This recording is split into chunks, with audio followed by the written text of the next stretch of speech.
So today we are going to look at the second lesson from section B, which is life processes in living organisms, part 1.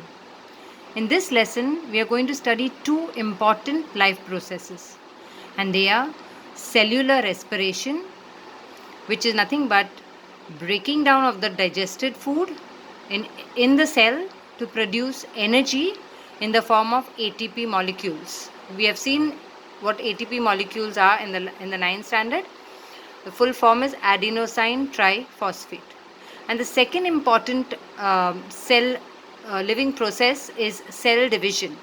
And in this lesson, we are going to study two types of cell division, which is mitosis and meiosis.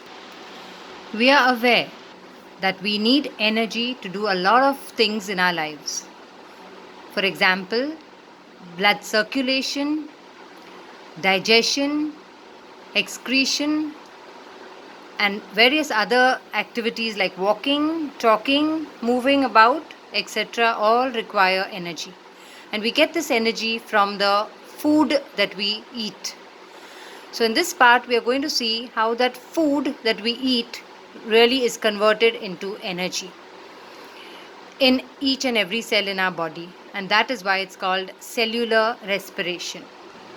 Food is digested in our digestive system in the alimentary canal, and from there it is transported through the circulatory system to each and every cell in our body. Now, in the alimentary canal, the carbohydrates are converted into simple forms called glucose. Fats are broken down into simple forms called fatty acids and glycerols, whereas proteins are broken down into amino acids. It is from these simple forms, that is glucose, fatty acids and amino acids, that our body is able to produce energy. Once these simple compounds of glucose, fatty acids and amino acids reach each and every cell in our body, for example, or even plant's body, into every cell, this is a plant cell and this is the animal cell. There are two organelles inside the cells which bring about the breakdown of food.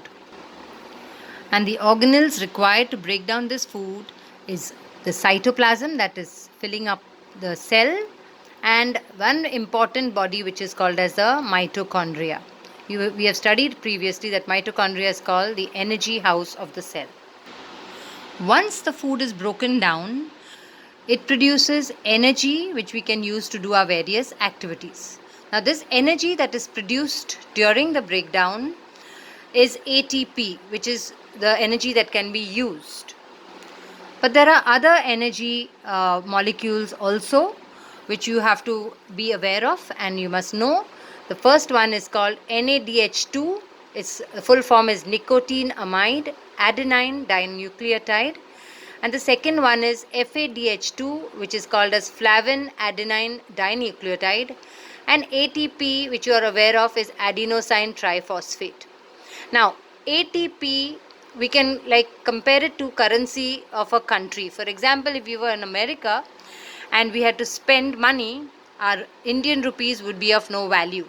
Just like that, NADH2 and FADH2, these two energy molecules are currency which cannot be used directly by the cell. If the cell requires energy, this NADH2 and FADH2 has to be converted and made into ATP, and then we can use ATP to do our work. Now, the energy conversion is given to us. Just like we have, say, 1 pound is about today about 95 rupees, and say $1 is about 75 rupees. Okay, just like that, 1 NADH2 will be converted into 3 ATPs and 1 FADH2 gets converted into 2 ATPs.